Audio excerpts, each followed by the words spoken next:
From the mysterious painting The Anguished Man to the works of serial killer John Wayne Gacy, the stories behind these allegedly cursed paintings are excellent fodder for a dark and stormy night, and the pieces themselves are quite creepy, too. Keep watching to learn all about these 9 reportedly haunted paintings and the stories behind them. Just don't stare for too long. 1. The Hands Resist Him, the haunted painting that moves when you look away. From first glance, it's clear there is something deeply disturbing about William Stoneham's 1972 work, The Hands Resist Him. The painting depicts a young boy stood next to an eerily lifelike doll with a downturned mouth. Behind him, in the darkness beyond the glass door, the hands of children reach for him. The art is terrifying enough on its own, but the alleged hauntings that plagued its owners make the eerie painting even creepier. According to the lineup, several prominent figures in the art world who came into contact with the painting died shortly after it was sold, including the art critic Henry Seldes and actor John Marley, who purchased the painting. Marley died in 1984, and the painting seemingly disappeared for nearly 2 decades. But in 2000, it resurfaced on eBay, of all places. The new owners were looking to sell the painting as soon as possible because, they claimed, it was haunted. Allegedly, in the middle of the night, the boy and the doll in the painting would fight, terrifying the couple's 4-year-old daughter. The sellers also claimed that they captured footage on motion-sensing cameras of the boy in the painting physically leaving the frame and stepping into the room, running away in fear. The owners warned that those who were faint of heart should not bid on the painting. More than 300,000 people viewed the listing, and many reported that simply looking at the painting made them feel ill or upset. Stoneham eventually came forward to speak about his inspiration for the painting, revealing that the boy in it was himself, that the hands in the background represented other lives, and that the doll represented his guide between 2 worlds. Stoneham was adopted, and the painting is meant to serve as a representation of his adoption. He even created a sequel painting, The Hands Invent Him, which depicts the scene on the other side of the door. 2. The Anguished Man, a haunted painting from an unknown artist. Often called one of the world's most haunted paintings, the story behind The Anguished Man is like something out of a horror movie. Its current owner, Sean Robinson, detailed how he came to be in possession of this horrifying painting in an email to Dread Central. The Anguished Man painting was given to me by my grandmother, he wrote. The artist of the painting is unknown, but we do know that the artist mixed his own blood into the paint and committed suicide not long after the painting was finished. I can guarantee you that the original haunted painting is locked away in a secure location, and I have no intention of selling it. Robinson added that it would be dangerous to sell the painting, as it is really active and really strange things happen for people who are in the same room, or even in the same house with the painting. Blood-infused paint and suicide are certainly excellent fodder for a haunted backstory, but what exactly are these really strange things Robinson mentioned? Well, Robinson detailed these alleged hauntings on his YouTube channel, where he claimed he could hear crying and moaning noises in his house. He also claimed that he once saw the figure of a man stalking him. 3. Love Letters, the Driscoll Hotel's haunted painting. The Driscoll Hotel in Austin, Texas has a rich history. Throughout its time in operation, it has hosted presidents, rock stars, and all manner of prominent guests. There are also claims that the Driscoll Hotel may have one permanent guest in the form of a ghostly little girl, but it's not a room she is said to haunt, it's a painting. The painting in question is a modern replication of Charles Trevor Garland's Love Letters, done by Richard King. The painting shows a little girl with a bouquet of flowers in one hand and a love letter in the other. According to Texas Hill Country, the story goes that in 1887, U.S. Senator Temple Leah Houston's 4-year-old daughter Samantha tragically died at the Driscoll Hotel. The young girl had been chasing after a runaway ball when she tripped and fell down the Driscoll Hotel's staircase. She reportedly looked similar to the girl depicted in the Love Letters painting, leading paranormal enthusiasts to believe that her spirit now inhabits the painting. Guests who visit the Driscoll Hotel have claimed that they witnessed the girl's expression change when they stare at the painting, or feeling as though the girl's eyes were watching them move. Some have also reported feeling ill when looking at the painting, or experiencing the strange sensation of being lifted off their feet.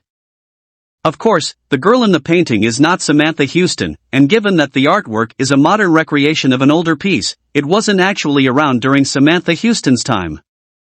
It should be noted, however, that in 2016, rights were acquired to make make a film based on the story of the painting, and without anyone else to verify Robinson's claims about the painting's origins and purported curse, it's likely that this story is purely fictional. 4. The Crying Boy, the UK's most haunted painting.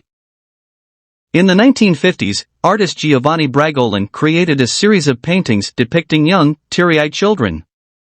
For some reason, mass-produced prints of these paintings proved to be incredibly successful all over the world. More than 50,000 copies of the paintings were sold in the UK alone. One painting in particular, known as The Crying Boy, seemed to be followed by tragedy.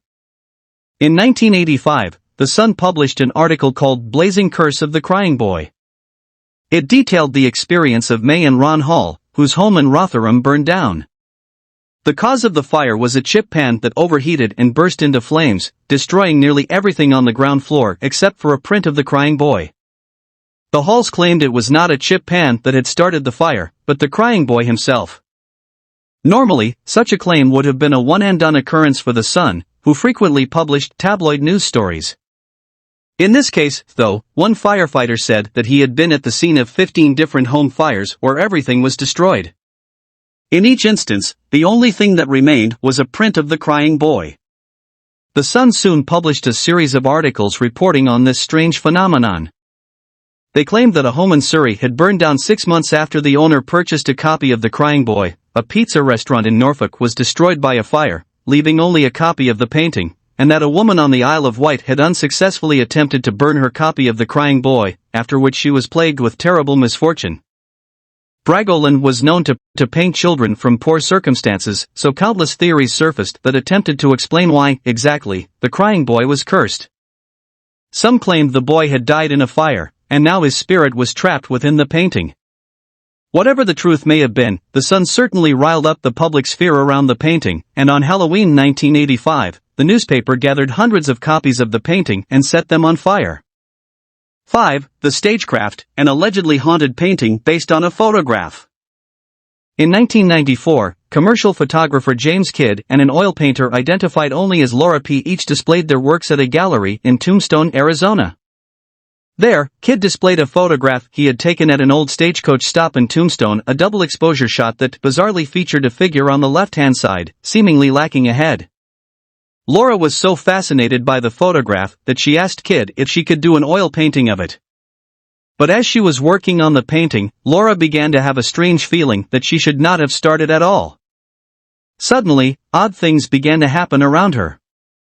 "I do not believe in ghosts," she wrote for Live About, "but I cannot for the life of me explain how or why these strange things have happened. I cannot attribute every one of these events directly to the painting, but they have all taken place since it has been in my house and are totally unexplained." It began innocuously enough. Laura framed the painting and hung it in an office at a business location, but no matter how often the office workers straightened the painting, it would always be crooked the next morning. Laura took the painting back, and she and her husband moved into a new home in 1995.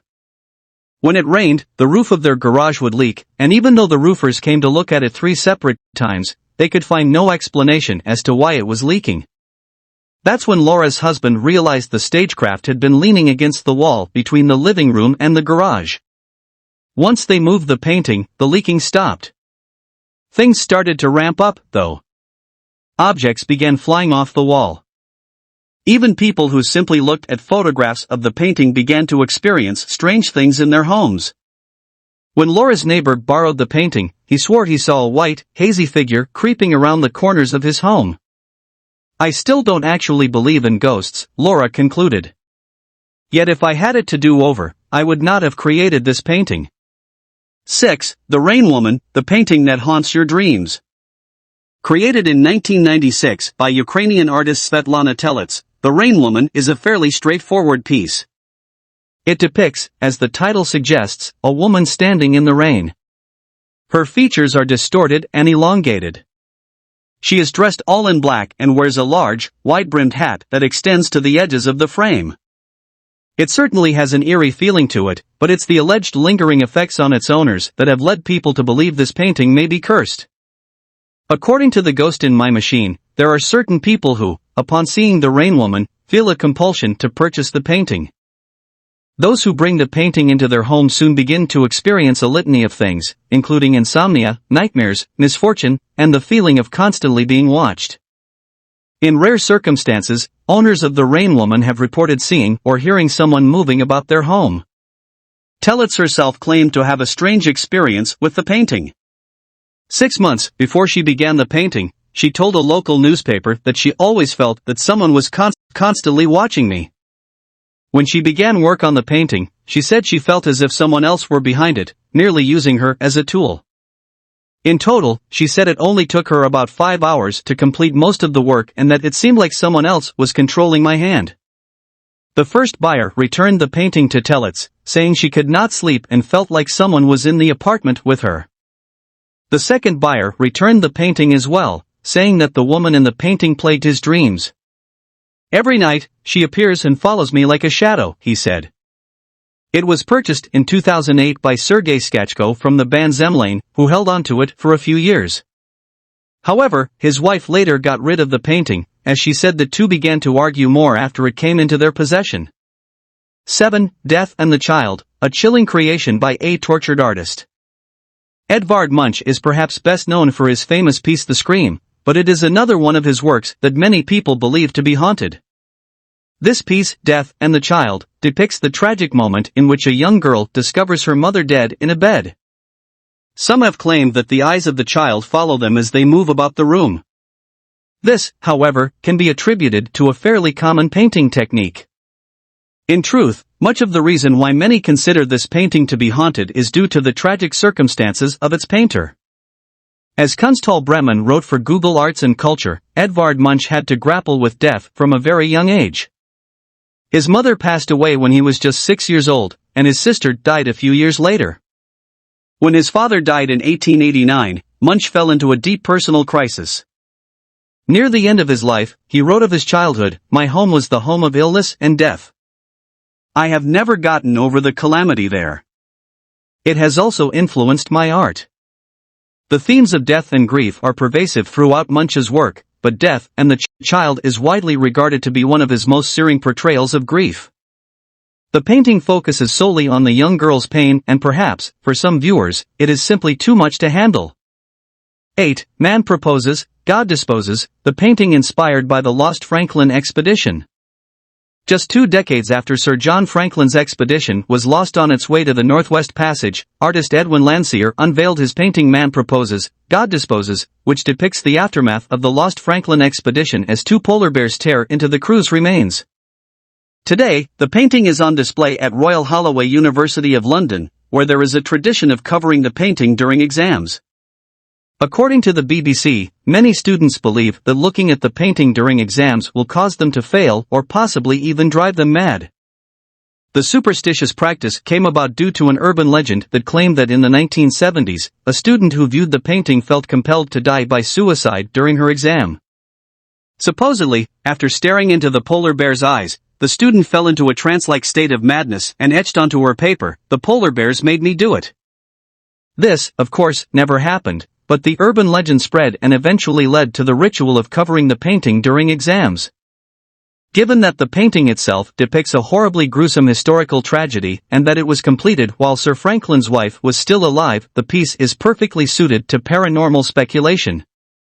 9. Pogo the Clown, a self-portrait by serial killer John Wayne Gacy. If any painting were to be haunted by a malevolent spirit, one created by a serial killer would fit the bill. John Wayne Gacy was one of the worst serial killers in American history, known as the Killer Clown due to the fact that he performed as Pogo the Clown during the day. At night, however, he prowled the streets of Chicago and murdered young men. John Wayne Gacy's first kill, which had allegedly been a mistake, gave him a mind-numbing orgasm that he described as the ultimate thrill. It began a 6-year-long killing spree that left 33 young men dead, all the while Gacy was presenting himself as an upstanding member of society, performing at parties and hospitals as Pogo the Clown. Gacy also created a series of paintings, ranging from images of Walt Disney's Seven Dwarfs and portraits of Elvis to landscapes and illustrations of Jesus Christ. But none are as eerily terrifying as Gacy's self-portrait, Pogo the Clown, which depicts him in his daytime clown costume. The paranormally inclined, of course, believe that the spirits of particularly evil individuals can attach themselves to their belongings. In that case, the Pogo the Clown painting certainly seems to fit the bill for a potentially haunted object. In 2001, musician Nicky Stone purchased Pogo the Clown for $3,000.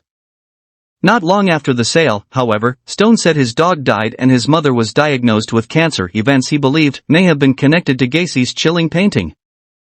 Hoping to rid himself of the supposedly cursed object, Stone lent the painting to a friend to store it. That friend's neighbor would be killed in a car crash soon afterward, and a second friend who offered to keep the painting attempted suicide. "I just want to get rid of it," Stone said of Pogo the Clown in 2005. According to a report from Newsweek, the infamous self-portrait now belongs to Ghost Adventures star and paranormal investigator Zach Bagans, who owns and operates his own haunted museum. Alongside Gacy's painting, Bagans owns a number of other items that once belonged to serial killers, including Jeffrey Dahmer's glasses, Charles Manson's hospital gown and his bones, along with John Wayne Gacy's brain.